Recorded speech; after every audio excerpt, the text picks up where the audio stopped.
Je suis Hélène Boulanger, je suis présidente de l'Université de Lorraine. L'Université de Lorraine, c'est une grande université de recherche intensive qui accueille et forme 60 000 étudiants chaque année et qui compte parmi le premier pourcent des grandes universités dans le monde. Grande université de recherche intensive, ça veut dire un réseau de bibliothèques universitaires de premier plan. Et dans ce réseau de bibliothèques universitaires de premier plan, on compte une pépite, une sorte de diamant, quelque chose qu'on ne trouve pas habituellement dans les autres universités en France. C'est une bibliothèque américaine.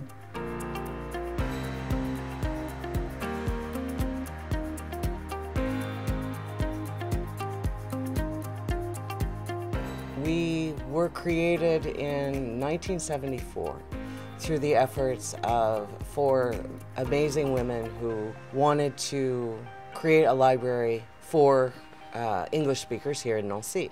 They worked with the American Library in Paris in order to establish this organization and to bring books from Paris, from the library in Paris, to the library in Nancy. Donc la Bibliothèque américaine de Nancy est au départ une annexe de la Bibliothèque américaine de Paris. Dans les années 60, une douzaine d'annexes avaient été créées en France, dont celle de Nancy, qui a tout d'abord été installée à l'hôtel de Lillebonne en 1974. Dans les années 80, la Bibliothèque américaine de Paris s'est désengagée financièrement de ses annexes, ce qui fait que la Bibliothèque américaine de Nancy fonctionne aujourd'hui indépendamment de la maison mère.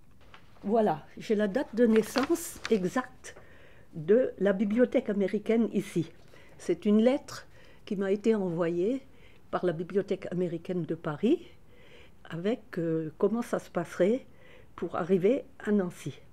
Parce qu'on était très en contact avec les Américains de Paris, l'attaché culturel qui venait nous voir à la faculté pour soutenir notre petit certificat d'Américain. La ville de Nancy avait été privilégiée d'un certain point de vue parce qu'il y a eu beaucoup de bases américaines en Lorraine. Et il y avait une base américaine à la Forêt des Haies où beaucoup de Français de Nancy travaillaient. Et donc, il y avait une certaine amitié qui s'était créée entre les gens de la base aérienne et les gens de Nancy. Il y avait la Bibliothèque américaine de Paris qui offrait les livres, les documents. L'Université de Nancy qui offrait le personnel. Et la ville de Nancy qui offrait le site.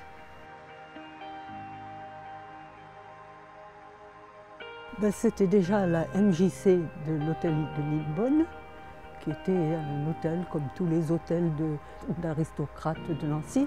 Et puis la ville nous a cédé un site là où on a installé la bibliothèque.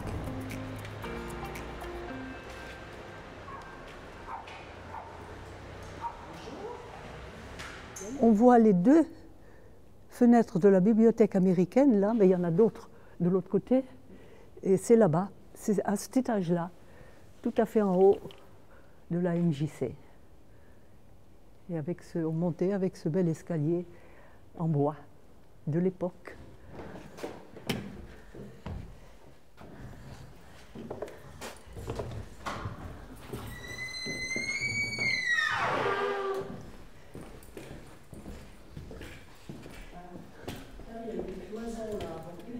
Oui, c'était ici.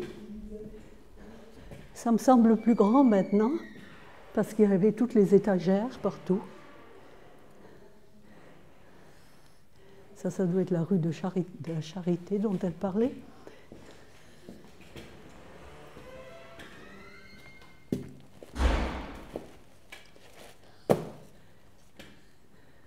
Oui, ça a changé tout à fait d'allure. Ce n'est plus du tout la bibliothèque américaine, ça doit être des travaux de peinture. On doit faire des cours de peinture ici, je pense. Il y a beaucoup de tables avec la peinture. Ruth Etienne, qui était la première bibliothécaire ici, et les gens qui l'ont aidée, comme la monitrice Marianne Riley, se sont occupés, surtout Ruth Etienne, de mettre des posters sur le mur. et de faire tout ce qui était possible. Elle avait arrangé ça avec tellement de goût, et on était entouré des livres, tout ça, et comme elle avait un caractère charmant, elle était très capable de le faire elle-même déjà. Une partie venait de sa gentillesse à elle. Et elle s'est occupée, je crois que je l'ai déjà dit, d'attirer le plus de monde possible. Et donc elle a fait venir des écoliers, des professeurs avec leurs écoles. La MJC a pris quelqu'un qui donnait les cours d'anglais ici, et puis les gens de la MJC montaient, voulaient voir ce que c'était cette bibliothèque américaine, ils sont montés, et donc elle a pu faire un recrutement de gens qui venaient et qui se sont inscrits à la bibliothèque américaine. En 1995, à la faveur de locaux plus spacieux qui étaient disponibles aux 34 cours Léopold, donc la Bibliothèque américaine de Nancy a déménagé. Elle se trouve donc aujourd'hui à cette adresse qui partage également des locaux avec la présidence de l'université et des services administratifs. The American Library today is a university library. We created partnerships with the university in order to maintain our collection. And now we have the support of Friends of the American Library.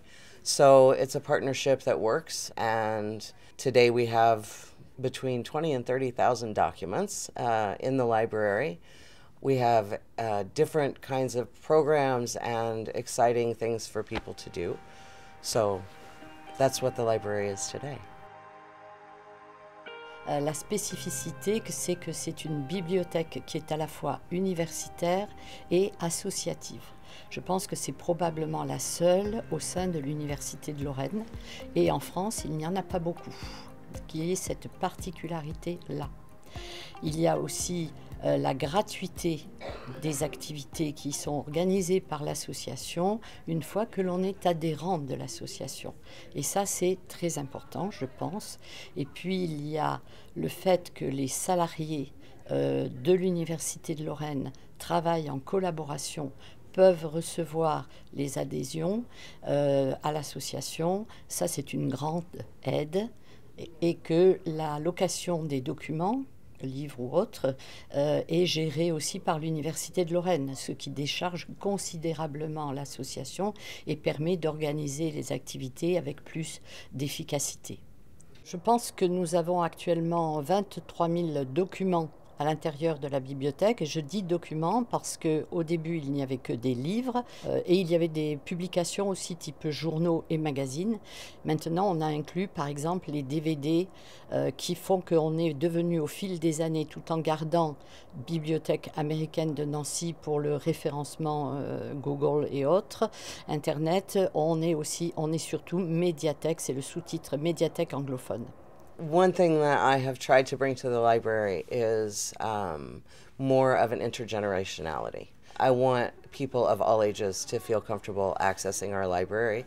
And I'd also like to create a place where people can come and speak English, no matter what their level, to just practice and get a bit of American culture. So on Mondays and Thursdays, we have chatting for people of all ages. On Tuesdays, we have chatting specifically for students and people who are looking for work. On Wednesday afternoons, the Children's Hour, which generally is hosted by Bruno. We have games night one Friday a month at the MJC Beauregard. We have author visits. We have conferences on various topics from history to LGBTQ issues to sport. So we're creating all kinds of different mini organizations within the organization to raise awareness about our library. I want to do a speak dating, intergenerational speak dating, where we have people from each generation of the library in a group. Like, so I don't know if you guys have been to speak dating events before, but basically you have people in a group and they have to answer certain questions, like on a theme. They just talk together, and then after 5 minutes they switch. And then answering questions about what kind of events we can create within our library to make it more intergenerational. I think it'll be interesting to talk about things like what's your first memory. Il me semble que le public était beaucoup plus étudiant avant. La proportion a diminué. Ils viennent moins travailler sur place. Je pense que tout ça, c'est dû au numérique et à Internet. Mais en revanche, une fois qu'ils sont plus étudiants, certains reviennent parce qu'ils ont envie de lire de l'anglais. Et ils se souviennent, dans un coin de leur tête, que la bibliothèque américaine existe. En fait, à la bibliothèque américaine, ce qui m'a marqué et ce que j'ai vraiment adoré, c'est de rencontrer un public complètement hétérogène en âge. On pouvait avoir des jeunes enfants de 3 mois avec des personnes âgées de 90 ans. C'était vraiment un milieu intergénérationnel et ça, j'ai vraiment adoré. Et tout le monde, quel que soit l'âge, quelle que soit la nationalité, était fédéré autour de la langue anglaise et dans le plus grand des respects. Et ça c'est vraiment une qualité. Et je dirais même, pour moi, ça a été une belle leçon de partage et une belle leçon de vie. Je peux pas l'oublier comme ça. Donc de ce point de vue-là, c'est vraiment sa particularité. Et il y a toutes les activités liées à la langue anglaise. Donc le book club et le readers club. Alors, l'un des deux qui est où chacun parle d'un livre qu'il a aimé, l'autre où le groupe lit ensemble un même livre et ensuite se réunit pour en discuter en anglais. Tout est en fait l'occasion de pratiquer la langue. Donc il y a les groupes de conversation qui ont beaucoup de succès et il y a même du coup les activités pour enfants avec les comptines en anglais, l'heure du conte un peu en anglais. Enfin, une langue vivante, il faut la vivre dans sa culture, dans sa langue vivante justement. Alors j'écarte pas la littérature d'ouvrages, mais c'est pas la même chose que de fréquenter des gens natifs et de partager leur culture. Et j'ai eu la chance de vivre plusieurs Thanksgiving ici, et donc du coup de voir l'importance de la fête pour chacun. Et finalement, même si on n'était pas américain, on y participait quand même. Et c'était cette notion de partage autour d'une même langue, j'ai vraiment apprécié. La bibliothèque américaine de Nancy est unique, très particulière, du fait de l'histoire de sa construction, en premier lieu. 50 ans de parcours, 50 ans de partenariat entre la ville de Nancy, la bibliothèque américaine de Paris et l'université, aujourd'hui Université de Lorraine, qui mène à une configuration complètement unique d'intégration à l'intérieur de l'université, dans les locaux aussi, dans le réseau des bibliothécaires, donc en termes de politique d'acquisition, de capacité à développer ces politiques d'acquisition, la bibliothèque américaine de Nancy bénéficie d'un environnement tout à fait exceptionnel et unique. Alors, je lui souhaite d'exister encore au moins 50 prochaines années, qu'elle existe toujours, qu'elle se développe, probablement dans un autre lieu, s'ouvrir plus encore au public non étudiant, et puis avec les mêmes partenaires. Puisque c'est un jubilé, qu'il y a un autre jubilé dans 50 ans, la chaleur humaine qu'il y avait dans cette bibliothèque américaine et qui existe de plus en plus. Je dis de plus en plus parce qu'il y a plus de gens. I would like to see the American Library grow both in the documents that we provide, but especially in the audience that we serve. Et ce que je peux souhaiter, c'est qu'elle continue avec un tel dynamisme pendant les 50 prochaines années et qu'elle continue d'évoluer avec la société pour toujours pouvoir apporter aux usagers ce dont ils ont besoin, d'être vraiment un lieu de ressources et d'échanges, et un lieu où il fait bon de s'y rendre, et une sorte de havre de paix en fait, et de richesse. Qu'elle demeure, qu'elle augmente le nombre qu'elle s'élargisse tant sur le plan du lieu que sur le plan de la reconnaissance par le public. Donner envie aux jeunes de progresser en anglais dans un cadre qui n'est peut-être pas un cadre scolaire. Et c'est ça vraiment que je lui souhaite. Bien, tout d'abord que ça continue, parce que c'est vraiment un lieu très attachant, très propice à l'interculturalité. Donc espérons que les partenaires, l'université, la métropole continueront à nous apporter leur aide. J'espère aussi peut-être que nous aurons des locaux un peu plus vastes pour développer notre encore notre offre culturelle.